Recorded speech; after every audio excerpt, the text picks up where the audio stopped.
in our accounting 2 class, we had a field trip to an accounting firm, and we walked up to this building and it was just a floor of cubicles and everyone had a white shirt on. Some had ties, some didn't. It was just death to me. Like I was like, at first I would always want to be an accountant. I loved numbers, loved finding and dealing with the problems with accounting. And then we got a chance to talk to some of these accountants and ask them questions, and none of their answers were attractive to me.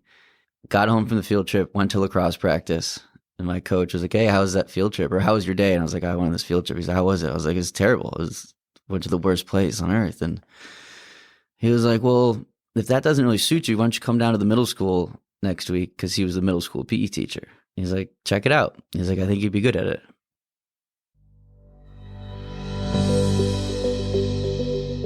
Welcome to the Superintendent's Hangout, where we discuss topics in education, charter schools, life in general, and not necessarily in that order. I'm your host, Dr. Sharetta. Come on in and hang out.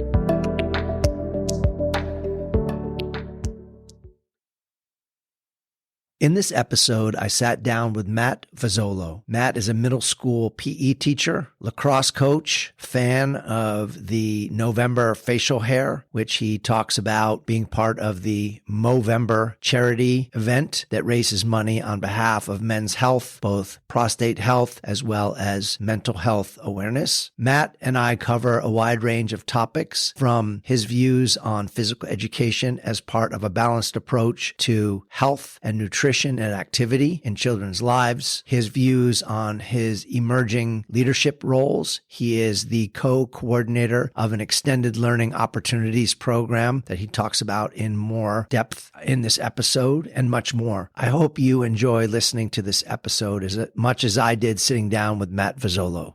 Welcome, Matt. Thank you so much for coming and hanging out with us for a little bit today. Thank you for having me. I was wondering if you could start today's conversation with a little history lesson, your origin story, where you come from, what your background was like, what brings you to the present moment. Okay. I grew up on the East Coast in Connecticut, in a log cabin my father had built with his friends. The youngest of 4 boys. Like Laura Ingalls Wilder style, huh? Yeah. My parents were interesting hippies. You would never be able to tell by looking at them, but my dad was more of the civil rights, protest the Vietnam War type. My mother was more of the health food, no medicine from the pharmacies, things like that, hippie. So, we had an interesting childhood with the 4 boys, going off in the woods, getting into trouble. We had ducks, chickens, rabbits, cats. I had a neighbor with 2 giant pigs and a Rottweiler, and got into all sorts of trouble over there.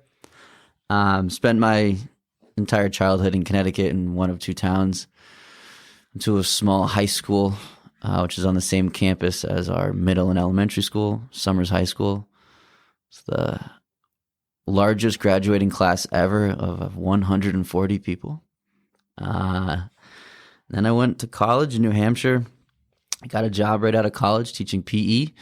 Lived there for about 5 years, and was just kind of outgrew that area, itching to move on, and came to San Diego on a vacation for a week. And during that vacation, got a job interview, and then got a call back, and then moved out here 7 weeks later, and eventually got over to Einstein, and now I find myself on a podcast. There you go. That's a lightning tour in 2 minutes. There you go. I'm curious about your upbringing, especially because it sounded like it was pretty atypical. Do you carry some of those lessons forward, like kind of unconventional thinking? I mean, I'm asking from a totally selfish standpoint, because I was raised in a very, I have to be careful because I think my mom's going to listen to this episode, but let's just call it an atypical, unconventional setting. And what struck me was when you said your mom didn't believe in medicine from the pharmacy. I suffered from migraines as a kid, and for years I thought the only remedy for migraines was like ice on your head, and I think we put heat on my feet, ice on my head, and strong coffee with lemon juice in it or something. And it was like, until I discovered that they made Tylenol, and then it was off to the races. Yeah, it was similar to that. You go to the dentist. There's no fluoride. You're not allowed to have But that. did you have Novocaine? No. You didn't do Novocaine So, either? if we At had the dentist? Like a drilling cavity? Yeah, I believe we had. Oh, see, I didn't have local. Novocaine either. I didn't even know that was a thing. Yeah. So I can one up you in the suffering department. There you go. But, sorry, Mom. Yeah. So yeah, it was interesting. We had a lot of different remedies for things, but it was nice. We had multiple gardens. We had a corn garden, a tomato garden, and just a regular vegetable garden. It was real fun towards the end of fall when you get to break everything down and reintroduce it to the earth, which with 4 boys means you go out and have like a tomato and corn fight. Right. And the only pills or anything we were allowed to take was we took algae pills every morning. And then when the bottle was finished, we filled it up with water and rinsed it out and poured that into the cat's bowl. And our cat drank the algae residue of that. I have no idea. Algae? Algae. Like They were seaweed? little green pills, yeah. Compressed little green algae. Did the cat live a long time? Yeah, it was a Maine Coon cat, so she was going to live forever anyways. I think she got to 18. But I want to say about a year or two ago, someone sent me a study that algae had some negative impact with memory and Alzheimer's or something. But like now that. you can't remember the study? Yeah. There you go. So, yeah. Yeah, I think one of the gifts of I had an upbringing where I was spent a lot of time in nature as well, and there are real gifts in that we take for granted. That a lot of our students now in urban areas don't have that exposure to nature. Absolutely. There's some real, even the rhythms of the seasons, even without the tomato fights, just to know when fall's coming and what that means in the earth. And I think a lot of kids, the only way they know fall's coming is it's getting a little cooler, and Target is now selling Halloween, like these like plastic Halloween ghost things, and yeah, it was nice to be able to be outside whenever we wanted and to, have the clothing necessary to go outside whenever we wanted. We chopped our own wood. We heated our home with a wood fireplace. So we had to, you get the cord of wood delivered, you rotate it to last year's stack, you move that one there, you have the one that goes inside, you have to chop the kindling. Yep. And my father and my second oldest brother still heat their homes with their wood stoves. Wow. I didn't know we had this many parallels. We did as a kid too, and I think it's why I have arthritis in my hands now. No, maybe not. Yeah. But it's hard work, right? Absolutely. But good hard work. Yeah, basic human need, and you're working to that. And I'm grateful for that. It's definitely allowed me to, be able to put my head down and just bury through any mental or physical hard work that needs to happen. So you go to college, and then you decide you want to be a PE teacher. Why that choice, or did the job choose you? That was before college. I decided to be a PE teacher. Really? Tell us about that.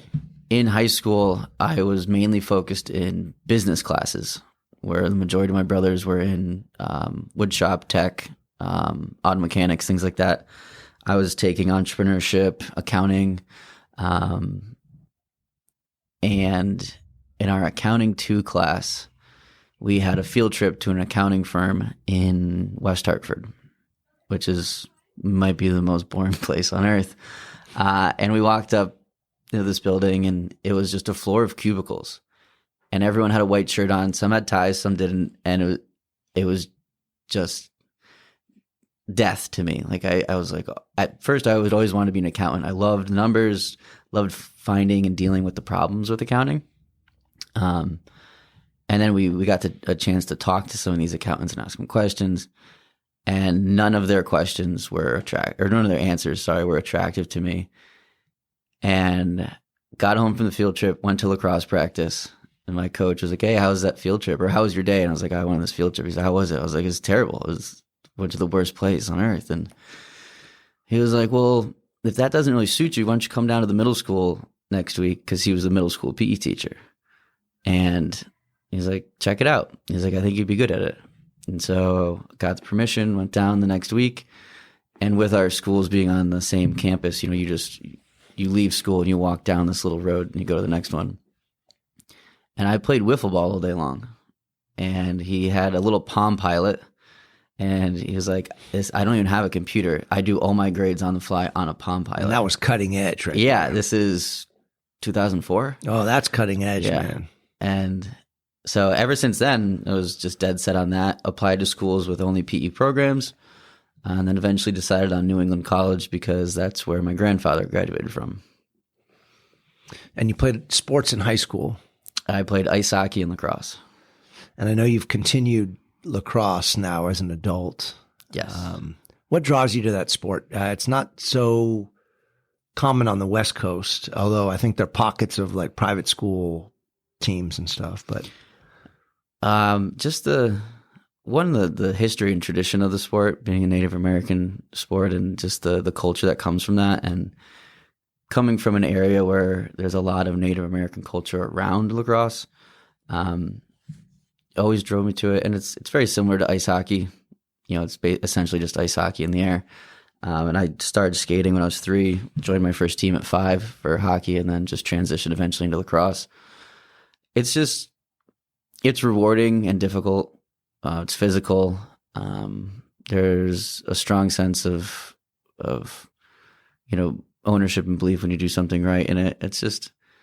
It's fun. I love it. But I'm biased. Like I said, didn't the original teams used to play across like miles and miles of just open land?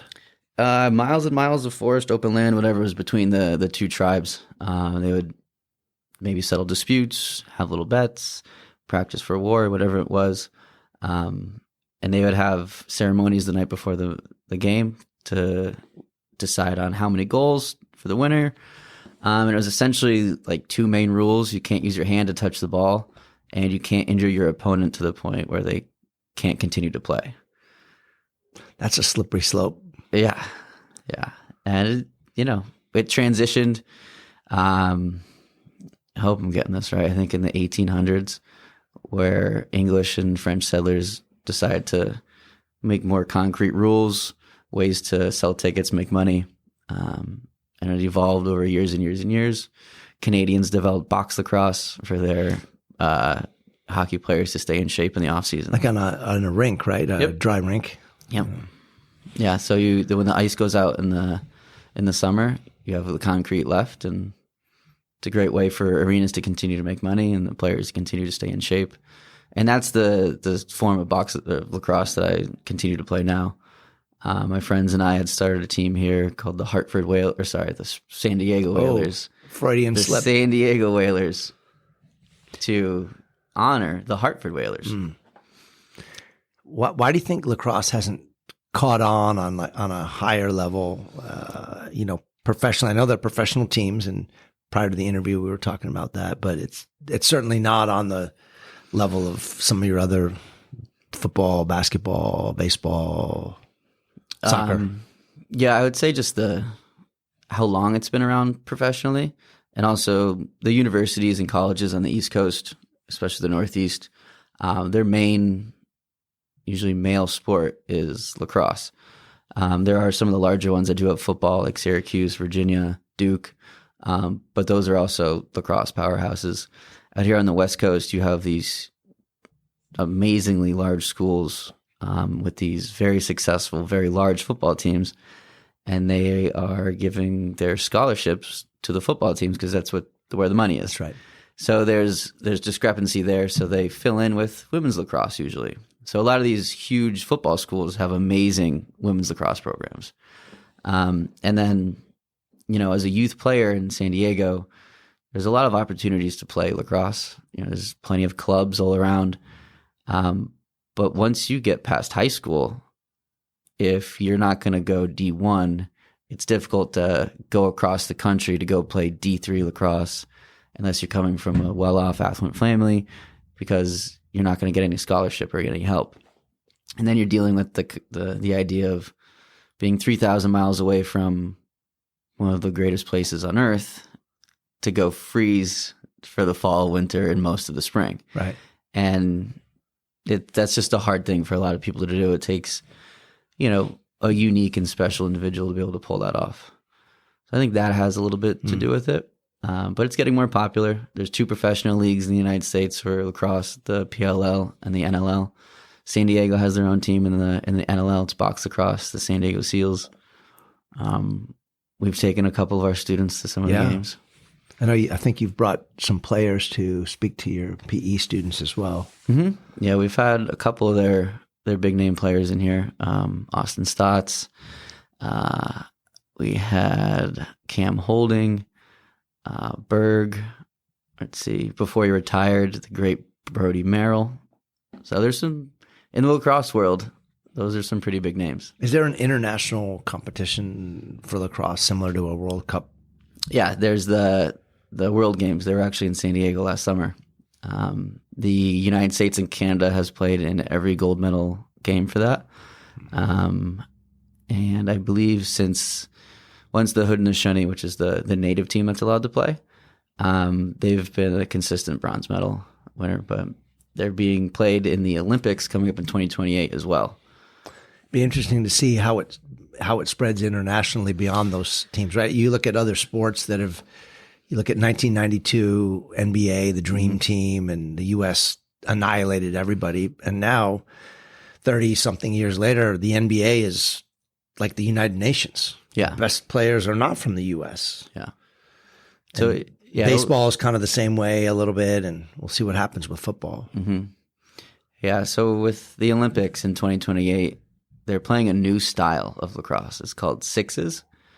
6-on-6, and when a goal is scored, there's not a face-off afterwards. The goalie just picks the ball up and plays it, so it's quicker. So you got to get down the field real quick. Yeah, and they shorten the field as well.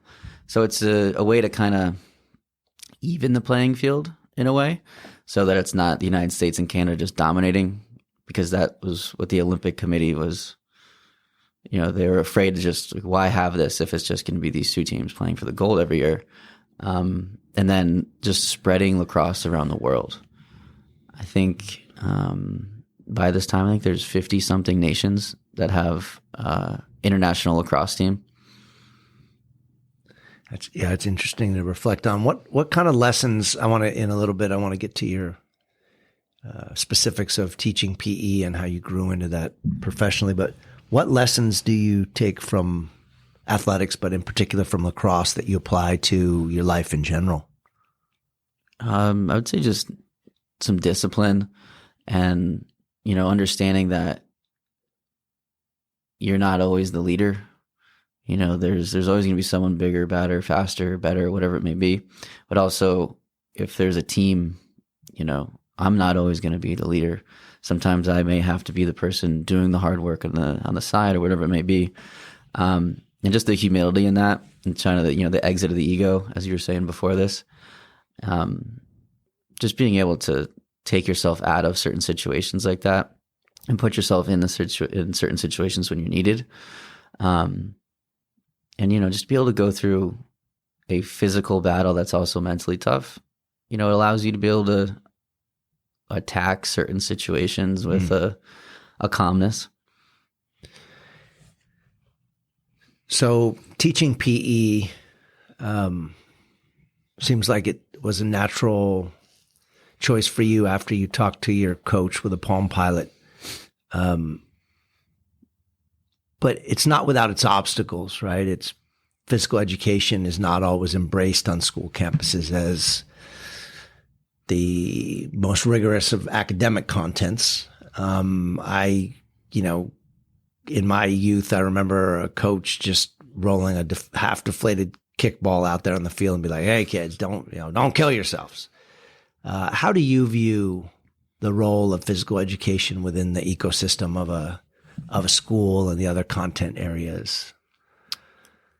Well, I'm biased, but I would say it's as important, if not more.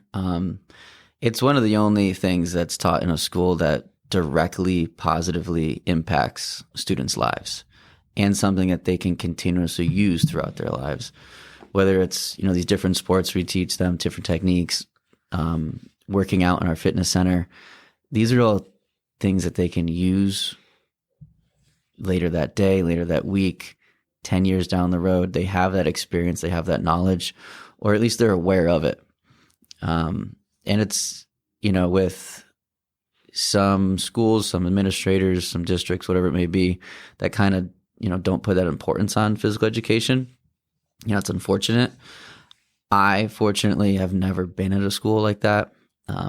Teaching in New Hampshire at the smallest population in the largest demographic, my principals loved that we had PE, loved that we could go outside any time of the year, snow or not. And then coming to San Diego, it was different, but I always had the backing of our principals, always asking what we needed, what could we improve, and just to have that support in, an area of the world or whatever it may be that possibly doesn't do that some places. It's refreshing. It's nice. How do you combat screens, sedentary lifestyle, video games, all the things that, a lot of the things that didn't exist when you were a little kid? I mean, you might have had Pong or something. Actually, I had Pong. I don't know what you had, but it certainly was not as ubiquitous, right? You weren't carrying around microprocessors in your pockets. How do you combat that in your teaching of PE and make sure that students work towards physical fitness and get their heads out of their screens for 45 minutes or an hour? Well, we have the luxury here of not allowing cell phones. The only times we really have screens in PE is during our dance unit when they need to use an iPad for their songs or looking up certain dance moves or whatever it may be. But to be able to get into a student's head to the point where they're not in PE and they're doing something physical is, our true goal. And there's plenty of programs and things you can buy where, you have a kid holding an iPad and they're running on the screen, like that's going on.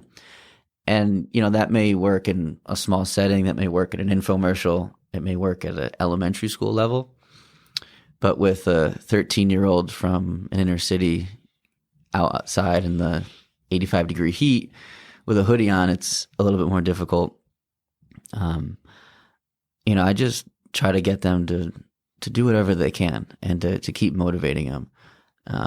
It's easy to, from a PE teacher's point of view, to look over at a kid who doesn't want to do anything and be like, oh, okay, well, you don't get a grade for today, and just brush it off and move on to some kid who is participating. And that's never been my philosophy. It's never been how I go about things. The kid that is doing something because that's the assignment, that's what I asked, doesn't necessarily need my direct help. The kid sitting off to the side is the one calling out in a way and needs that more direct instruction, that more one-to-one approach, or if there's a group of them. And, my approach has definitely changed. There is definitely a Southern California compared to New England difference in approaching students. Everything. Yeah. And, it's gotten better. There's you get more personal with them and just kinder and eventually, they start participating and, there's little wins that need to be celebrated. You've also had a hand in or been the spearhead on organizing after school athletics at the middle school level, sports leagues and supervising all the coaches, really working in an athletic director role. What's your philosophy of coaching, whether you're doing the direct coaching or you're building up coaches in their repertoire to be able to work with students? My philosophy for coaching, something that's also drastically changed. It started off as, when I was coaching, as hard-nosed and Bobby Knight. Yeah. Not quite. I remember Bobby Knight making some comment, like his kid was on the team and the kid did something and Bobby Knight said, "Now I know why some animals eat their young." That's an extreme example. Yeah, no, I didn't. Wasn't throwing any chairs or choking any kids. With coaching, it's a lot like teaching. It's just a higher energy, and a higher frequency. there's, you teach kids to have a direct responsibility for what they're doing. And the luxury of coaching team sports is you hold the whole team accountable for an individual's actions. And that will kind of grind people into becoming, more part of a team, falling into the system, and having that approach. And then a lot of coaches' meetings before and after practice. But my overall philosophy is, you're not necessarily coaching and teaching to win. That is, the benefit. But you're really showing these, in my case, young men, how to survive in the real world, how to take responsibility for their actions, how to take criticisms, how to be in a leadership role, how to listen to a peer who's in a leadership role.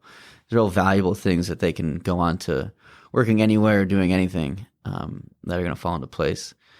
And then in my role here as an athletic coordinator, being able to put any and all of our employees in a position to coach children. I really try to look within our organization to find coaches. It doesn't matter who you are. If you want to coach, I can help you get in the right spot.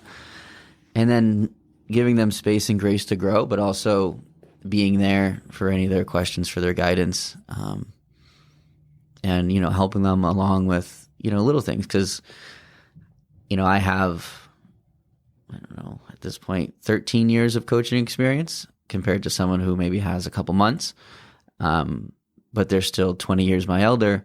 I can help them out in these certain situations. And then also being proactive with interactions that's going to happen with families. Putting things in place, putting practices in place, putting policies and documents in place where you can hold people accountable for their actions and what they're doing. So I guess right now, as an athletic coordinator, it's trying and hoping to be proactive. It's interesting in going to Little League fields or gyms now, a lot of them have signs there that say something along the lines of, you're the parent, your job is to support the kids. We have coaches who coach the kids. Let them do their job, you do your job, kind of thing. And has that been a challenge,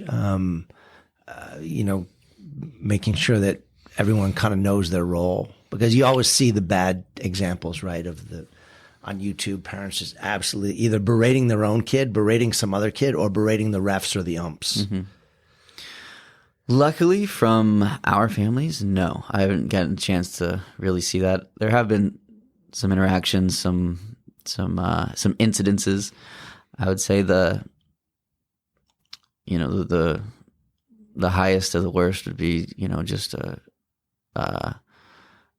father who knew our soccer coach and was just giving some advice at halftime in a way.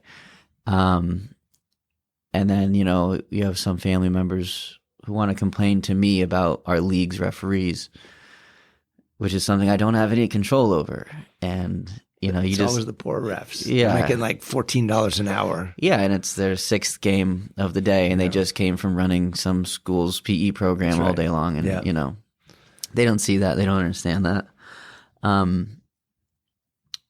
But yeah, there's small situations here and there that I've had to deal with. And, even with other schools, parents, and with that, again, it's just practicing empathy, giving them an ear.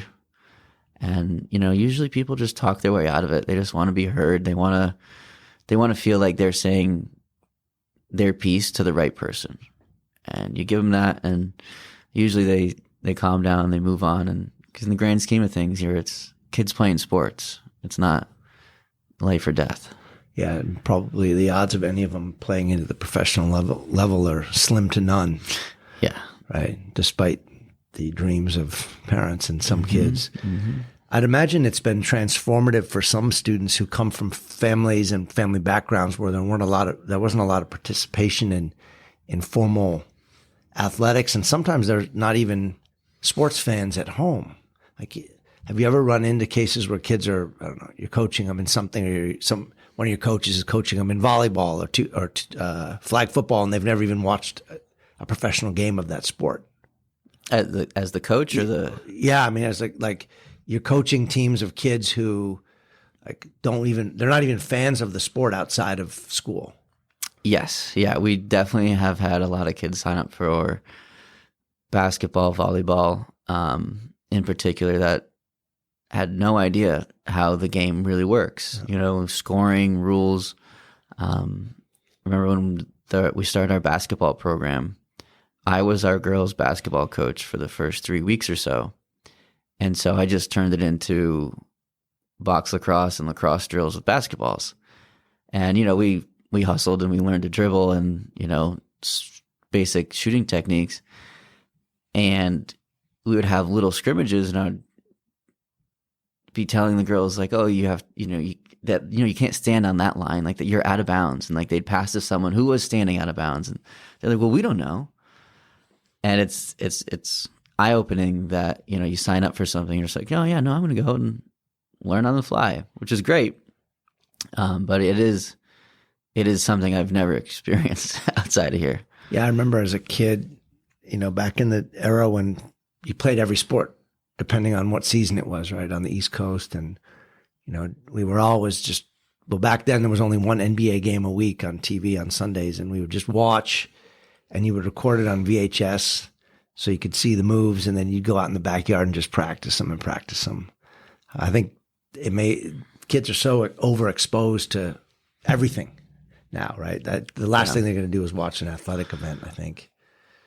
Especially with that, like in mindset, like, oh, I'm going to watch this one player and try to replicate that move and get better at that one thing.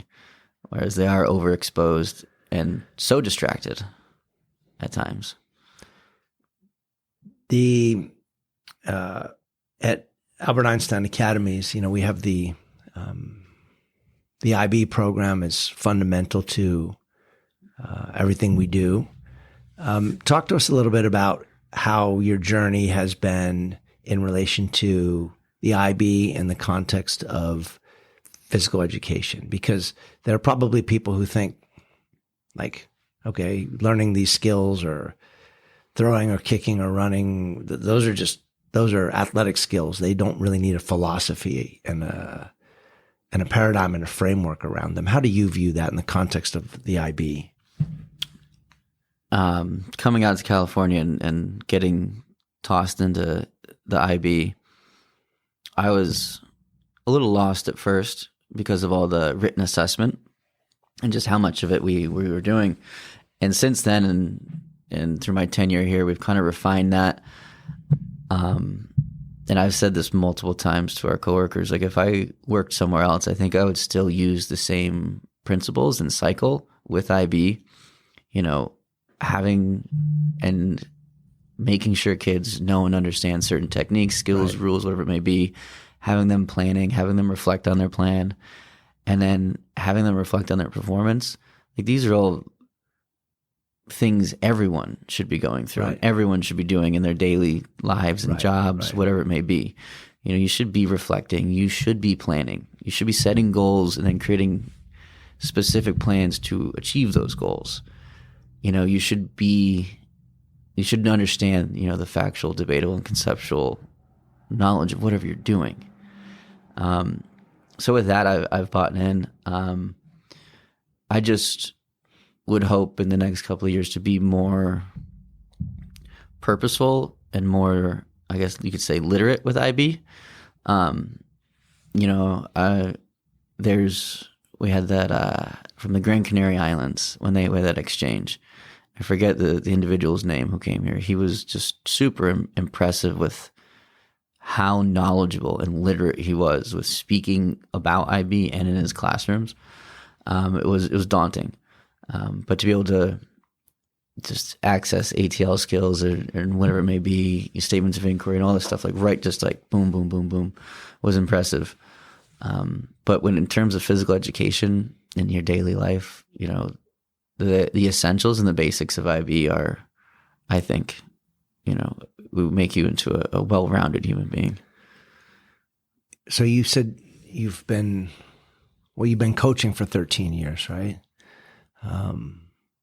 you've been teaching kids for over a decade. Yeah. Have you seen a change in physical fitness overall in one direction or another? Yes. So the majority of my time has been here, and I would say that kids are a little bit more, they're less active. They're less maybe motivated. And the interest in physical activity isn't necessarily as high. Although, we have students who don't participate during, or sometimes don't participate in PE, but then play sports at our school. And I'm just always very confused on that. And, I have a hard time understanding that because of who I am. I would go out of my way to go to PE class in high school. I remember my senior year, I had study halls bookended on my PE class. So on certain days, I would not go to study hall, I'd just go to PE for three straight periods. Right. And then studied it in college and then played college lacrosse. I love it. But, kids, I've had students who they're like, well, I have a game later today, so I really don't want to play this game. And I was just like, it baffles. Saving it up. Yeah, saving their energy, because that's a thing. You can do that. It's an interesting reflection on, societal trends, right? And I know you also can't look at physical activity and athletics in isolation. There's the whole life, the holistic view. Do you talk about nutrition? You talk about sleep? Do you talk about those sorts of things in connection to physical activity and PE? Yeah, it's more of during our planning time in the fitness center or fitness planning. We usually have these fitness plans and goals before the large breaks, before Thanksgiving, winter, and spring, just so they can practice doing these things as we're leading up to the breaks, and then as they're on their breaks. We also, talk about what you're putting in your body and what you'll see me not eating or eating on campus. I'm not going to be walking around eating a bag of chips. Maybe on the weekend, sure, but I'm not going to walk around the school doing that. And I think that's an important image to give to kids. I'm not going to ask them to do anything I won't do. I'll play in some of the games with them. Yesterday, I ran the Pacers with all of our classes, and I challenged them to beat me. Right. It's going to be embarrassing when an old man with a mustache is doing more Pacers than you. Yeah, he's got more air resistance than you do.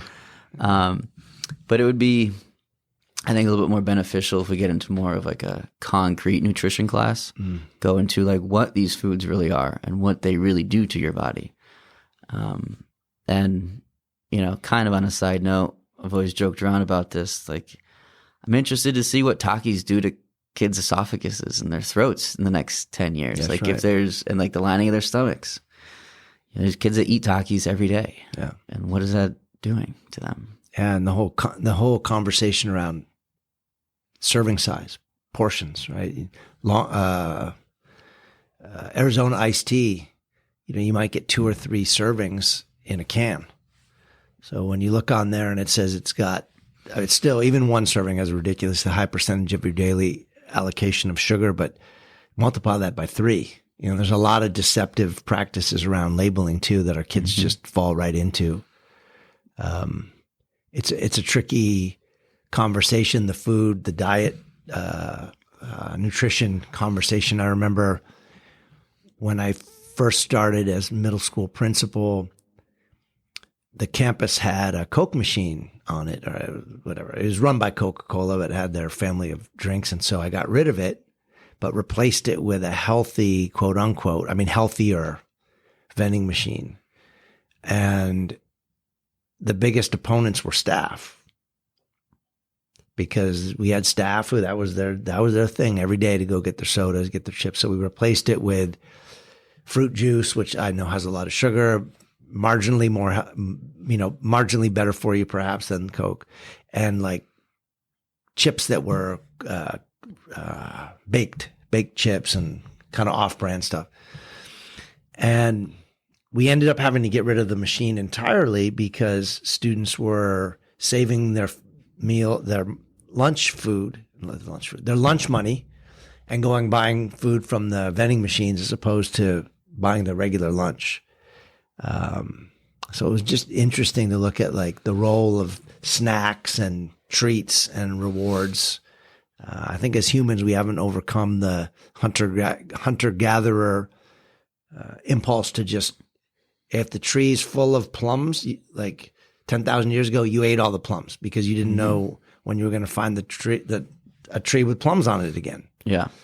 And it's hard to get past that, especially overlay that with adolescence and other things. That's a tricky thing. Yeah, I've had an interesting, I guess, viewpoint with some of the things we offer in schools. And, I joke around with our cafe staff and our admin about this. I personally want to get rid of milk in schools. I know in California they've gotten rid of chocolate milk, and they changed the sugar level that will eventually come into play here. But the milk that's in school now, there's 14 grams of sugar in that little carton. And we used to have our milk machine unlocked during the day, so kids could go get a milk. And we're working out in the fitness center, riding our exercise bikes, and kids like, "Can I go to milk?" I'm like, "Well, that's gross." You're not gonna like that. No. You're breathing heavy. It's hot in here. That's how cheese is made. Yeah. And we're not baby cows. We're not babies either. So I know with all of the FDA requirements and the contracts that are way above my head and pay grade, that we can't get rid of it. But maybe one day, as I'm getting older and getting up there, figuring out a way to get water in schools where that's easily accessible, where it seems to be one of the hardest things for kids to have access to. There are water fountains. We did have water bottle fill-up stations, but there became issues with them. They leaked, all this, that, and the other. But just if we got rid of milk cartons and replaced them with water cartons. So I'm going to go on the record saying that if this is a hill that you want to fight for, you have 100% of my support, and whatever that means. Well, thank you. I don't know if I have it in my tank in the seventh inning, 2 outs, seventh inning of my career, but the interesting journey around food, even at Albert Einstein Academies, not everybody knows this. We actually used to have a wellness policy driven by some health conscious parents. This is probably 14, 15 years ago. Health conscious parents. It wasn't board approved because the board was just kind of emerging at the time, but it was a de facto living document. And it guided, how to celebrate students' birthdays in classes and snacks and what people could bring from home, all of those pieces. And that document has just slid away into, it's a little bit like an Animal House. I don't know if you've seen that movie, but one of the classics of all time, where they're on double secret probation and they don't even know they're on probation.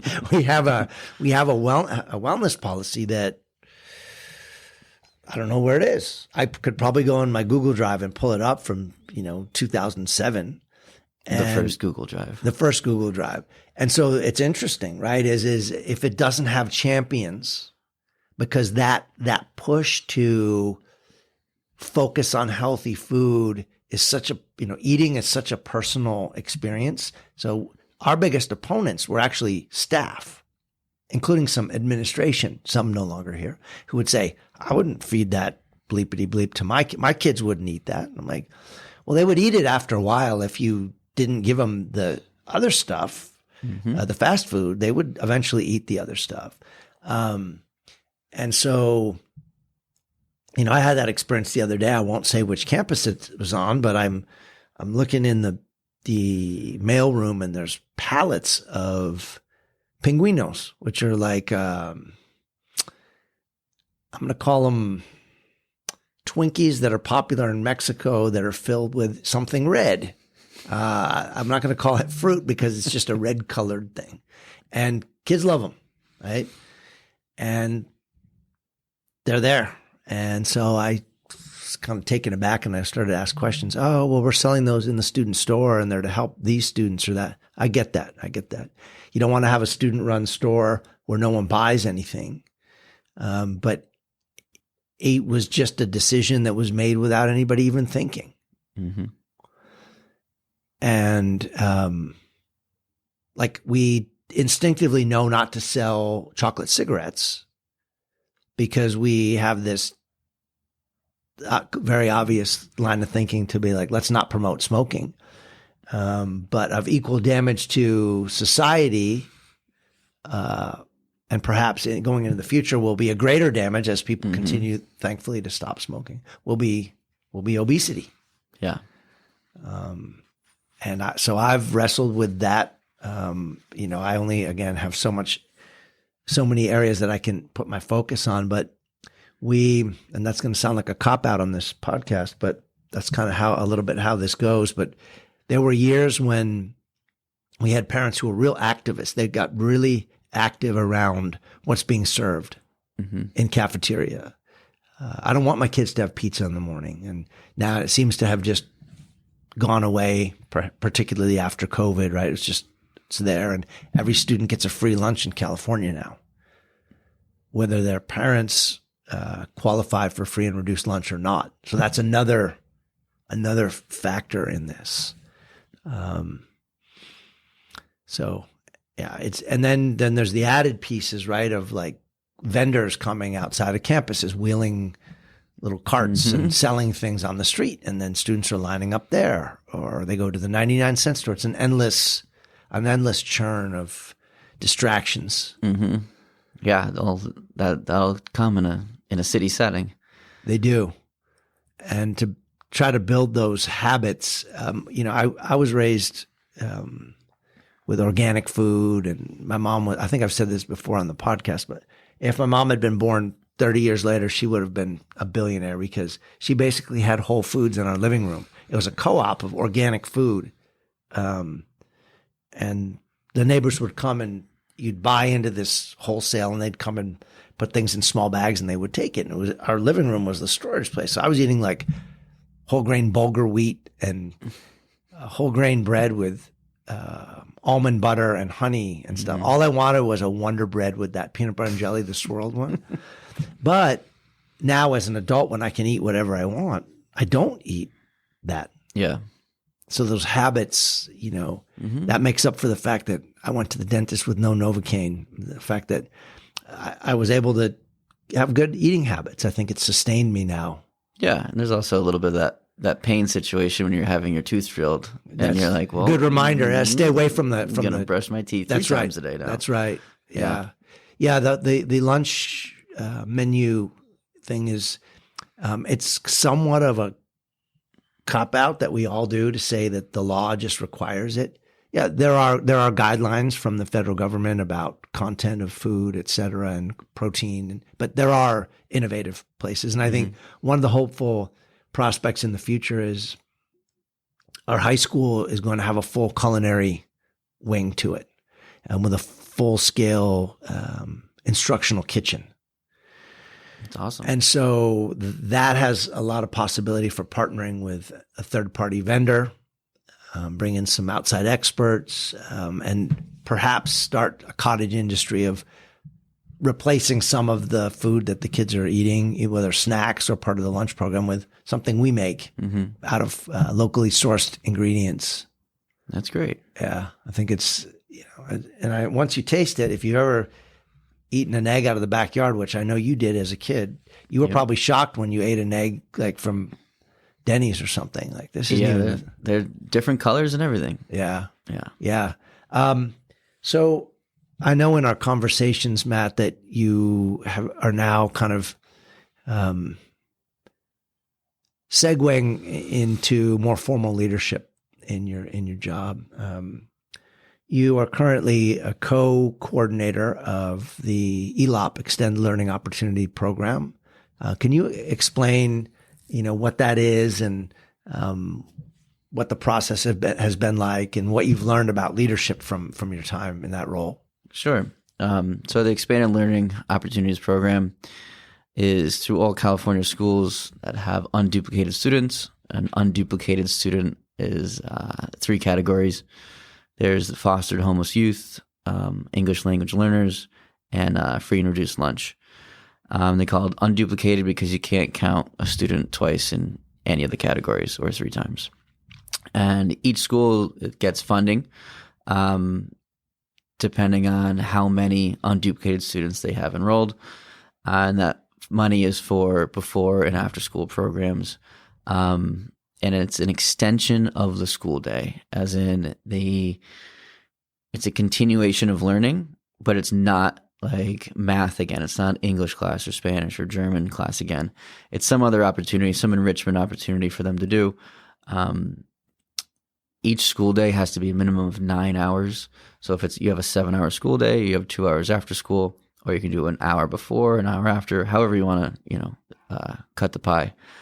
And with that, with my job, working along with Rebecca Gullins at the elementary school, we've built out some of the program here at the middle school and created our own program at the elementary school.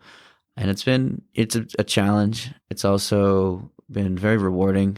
I've gotten a chance to sit in on meetings, have a voice, be a part of certain situations, being, in charge of a huge budget, on top of our normal daily activities and normal daily responsibilities. Like I said, though, it's been very rewarding and challenging at the same time. To be able to transition at 3:15 to more of a coordinator role, being in charge of certain things, being able to answer questions, being able to make decisions, being able to collaborate with other people. It's been fun, and it's definitely something that I think accelerated my interest in administration more. And it's like I said, it's been fun but challenging.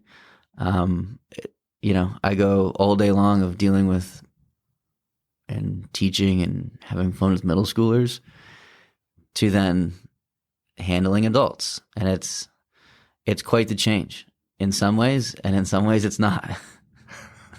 I'm not touching that one. I know what you mean. I've often commented that the ELOP coordinator or similar roles are really like being a principal of a school. You're dealing with all the same elements. You've got students, you've got other adults, you've got parents, you've got budgets, you've got shifting conditions, you've got to deal with social media, what people say and don't say about you.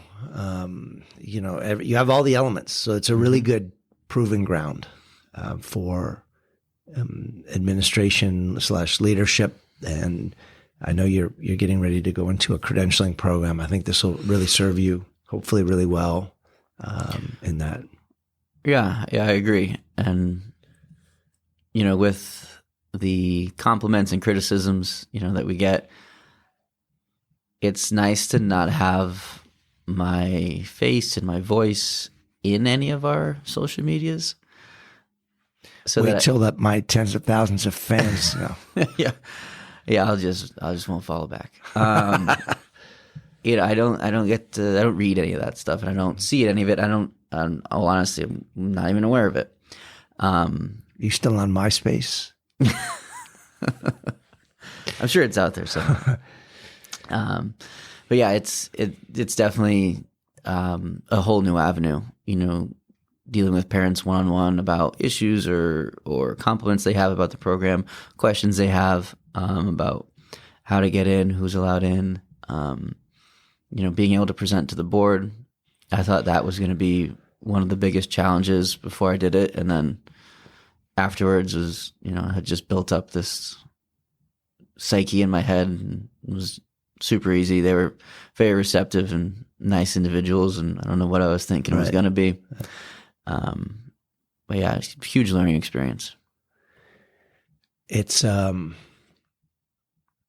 it's going to continue, right? Because the ELOP monies are around for the foreseeable future. And it's one of those interesting cases where a politician, in this case Newsom, Governor Newsom, and the legislature gets behind something and puts billions of dollars into it over multiple years. And I think, I'm assuming best intentions, it could really transform communities. But the boots on the ground implementation of it, it's one thing when the legislators are cutting this deal in November before the session closes. It's a whole different deal, right? What it looks like on the ground. Absolutely. You can throw money at a problem, but it's still there. You got to find ways to actually solve that problem. Or if you can throw money at a situation, and you still got to be able to handle it and figure it out.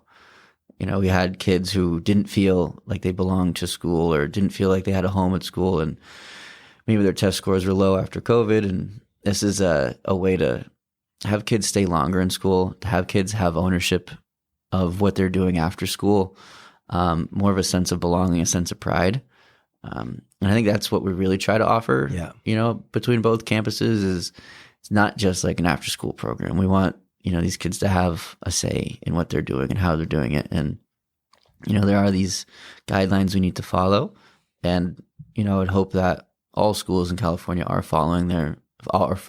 They're nicely written guidelines that, could result in a very positive impact with, schools of any nature.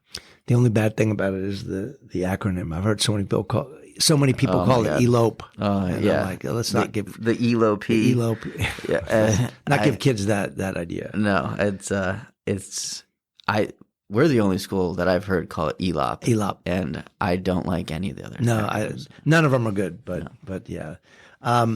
What would the 30-something-year-old Matt tell his 18-year-old self who didn't yet know, or at least knew that he wanted to be a PE teacher but hadn't gone to college? And what lessons has half a life taught you about leadership, about the world? It's interesting. Our long-term sub had asked us this yesterday, but he had phrased it in a little bit more of a funnier question. I'll answer that part after. I'll answer yours first. I would say the 18-year-old me who didn't decide to go to college and went down some other path, that, all those difficult decisions that, you were faced with and you're going to be faced with, go the harder route. When you're afraid of something, it's because there's something there to be achieved. Mm-hmm. And there's, some things throughout my childhood and young adolescence that I didn't do because, I might have been afraid, might have been, insecure. And, when I decided to kind of take those leaps of faith, when I decided to kind of go ahead and attack the situation or even just attempt the situation, things ended up working out. So just tell myself to, go towards the more difficult stuff. It's going to pay off in the end. Yeah, there's I'm not sure who said it, but a saying that, hard now, easy life later, easy now, hard life later. Yeah. And it's that JFK quote about, we didn't go to the moon because it was easy. We went because it was hard. Mm-hmm. So it's that process. It's probably some parallels to what you see in lacrosse too, right? Very demanding sport, like, both endurance, speed, strength, everything, right? And it's like, got to keep going. Yeah. You give up the first time you get smacked with a stick, that's not a great recipe for life. Yeah, when the ball moves around and the defense rotates and it's your time to dodge and you just pass the ball up, you haven't taken the opportunity and you've allowed the other team to reset into a defense. If any of you followed that. Yeah. I didn't, but yeah.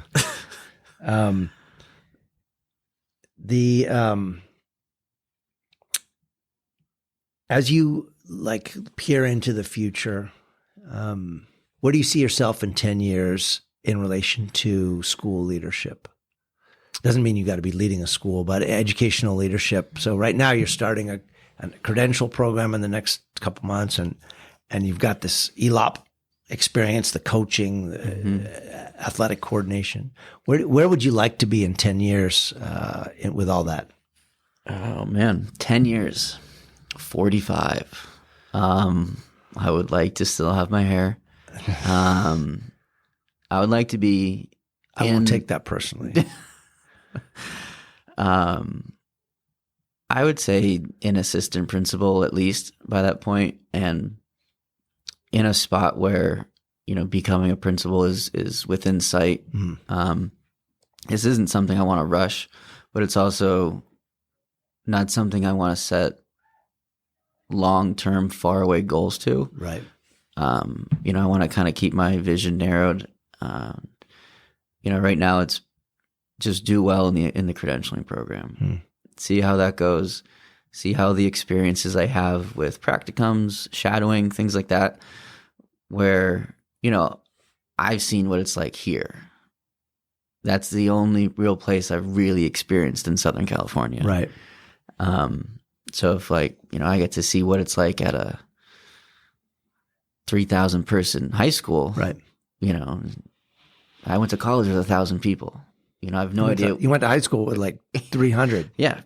So I don't know what 3,000 kids in a building feels like. I don't know what those vibrations feel like. But yeah, I would say at least to a vice principal. And, I'm a fairly loyal human being. I wouldn't say like blindly loyal, and I wouldn't say, dumbly loyal or stupidly loyal. But, there's something to say about, building something somewhere and going up through that ladder. Yeah. The grass is always greener, as they say, but, when you leave and you turn out, it was just spray painted and that's dirt. There's a very vulgar comment about the grass being greener I heard the other day, and I'll try to do it in keeping with it. The grass is always greener where it's watered with bull doo-doo. Keeping it PG. Keep it.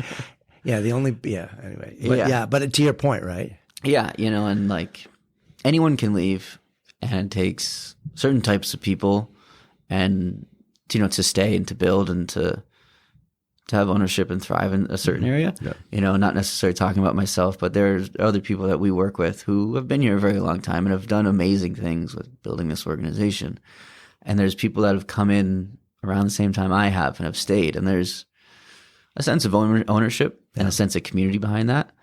And when we all have the same mindset, making student-based and student-first decisions, we can start to go in the correct direction or go in a direction where we can build. Yeah, there's something to be said for endurance and longevity in a culture that has people think a year or two in one job is too long and they got to go somewhere else. Yeah, I haven't done anything when I moved out here, I worked at the Global Visions Academy. Right. Yeah. But I had asked them to give me a contract for the following school year because I had just moved here. And they're like, oh, we don't do that for anyone. We'll give you an interview at the end of the school year and we'll decide then. But you can interview other places. Yeah. The very next day I interviewed here. Okay. And Barb had me sign a letter saying my intent to work here. Yeah. And then at the end of that school year, they offered me a position and I told them where I was going and they were pleased. They were happy that, I'd come out here to kind of get them out of a bind and, they knew you really well. And, I had a great time there and having a great time here. You've been very generous with your time and I just have a couple more questions, but what's with the mustache? I mean, not that I'm criticizing your mustache. I'm actually fairly envious of the ability to grow facial hair. But you are committed to advocacy every November. Tell us about that. Yeah, so I'm a part of Movember. I've done this since I want to say my junior year in college. It's a charity that every November you grow a mustache. and it's a conversation starter to get people to talk about this charity, which is all about men's mental health awareness, prostate cancer, testicular cancer. And in my family in particular, there's been, colon cancer, prostate cancer, mental health issues, and, the stigma that is followed around with mental health issues with men, being able to talk about that. And I've gone through some pretty heavy ups and downs in my life, which, were evened out through therapy and things. Yeah. And, a lot of men of any age aren't really taught or shown how to talk about their feelings, emotions, or whatever it may be. And I wasn't either. Yeah. And I was no saint and had a lot of misconceptions, had a lot of philosophies that weren't true. And it took a while for me to kind of really understand those things. I worked at a camp for mentally and physically disabled adults, and that kind of evened out my thinking about life and different experiences in college, and a lot of just reading and being able to go out and find growth in that changed that. But like I said, there's a lot of people don't go through that. Some people they're not shown that way, or they aren't interested, or they don't know that it's there. And so that's really why I got involved in it. And I don't know how many billions of dollars they've raised for these certain causes. But it's fun to grow a mustache. It gives me an excuse to have one for I wouldn't know. a month a year. And since being out here, I've at the end of each November, I give our students 4 options, and they vote on those options, and that's what I'll do to my mustache for a week. And the first year, I had to bleach it and dye it pink, and it was embarrassing enough. The only pink dye at this, I don't even know what makeup store or beauty store this was, that I was lost walking around in, was fetish pink. And so I had to dye my mustache this bright neon pink. And since then, we've done zebra stripe. I did a really impressive rainbow, and by I mean my fiance dyes them for me. I couldn't do this. I'd say so. Zebra, rainbow. I shaved half off once. Last year we did Christmas colors. So it was red, green. That was, it's right around the holidays, so people kind of love that. I bleached it once, and I kept it for an extra week over a vacation because we were in Vegas coaching a lacrosse tournament. That was a pretty big hit. But the year I had to shave half of it off it's something I'm never going to do it again. There was one night, and I purposely waited until the evening to go grocery shopping. Yeah. And I was walking into Vons, and they have security guards at grocery stores in California, apparently. And this woman, she's a security guard, fell on the ground laughing at me. And I've never felt so just the heat on my skin. I was walking in there, and it was tough. So that's the half tough. Mustache is not on the option. No, it will never, ever be on the option. And I'll ask kids for suggestions every year, and they'll be like, well, shave half off and then shave the other eyebrow. And I'm like, my eyebrow's not going to grow back like my mustache is. It might not grow back. It might not grow back. Yeah. So this year we don't have them all nailed down yet, but a lot of the options have been from kids, or the suggestions from kids have been purples and greens, right. A lot of rainbow. I had a suggestion of doing Einstein colors, yellow in the middle and then red and blue. Pretty cool. Yellow's a hard thing to dye. Yeah. So I'll have to hit Hulk Hogan up on Instagram and wonder how he got his facial hair that color. Well, I think all humor aside, it's commendable that you focus on male issues, and as you say, especially when we're not conditioned to even talk about them, mental health or health otherwise, that tends to get pretty sensitive pretty quickly, right? Depending on what type of disease, et cetera, we're talking about. I'm going to link in the show notes to the charity, so we'll make sure that folks can find that. I have one last question for you. So you have the privilege of creating a billboard for the 5 freeway. Cars are going to go by at 65, 70 miles an hour. Drivers only have a second or 2 or 3 to read this thing. What does Matt's billboard say that expresses your view on life or your career or anything that's important to you that you think people should know as we wrap up today's podcast? A billboard that expresses something that you would like people to know, whether either know about you or that you think society would benefit from thinking about. you're cared about or you're loved. Something simple that doesn't need to be long, but I'm just trying to think like, that's great. Middle of the night, someone's driving on the highway. Had a tough day or... just zoning out and just look up. Yeah.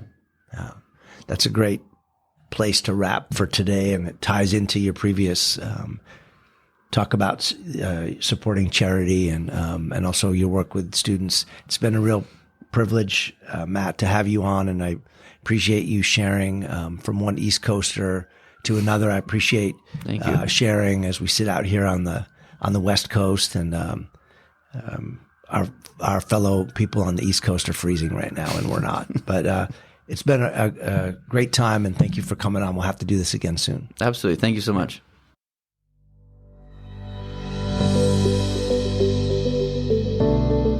Thank you for listening to the Superintendent's Hangout. You can follow me on Twitter at DVS1970. Please be sure to share this show with friends and family on social media and in the real world. Thank you to Brad Bacayal for editing and production assistance, and to Tina Royster for scheduling and logistics. Thanks for hanging out, and have a great day.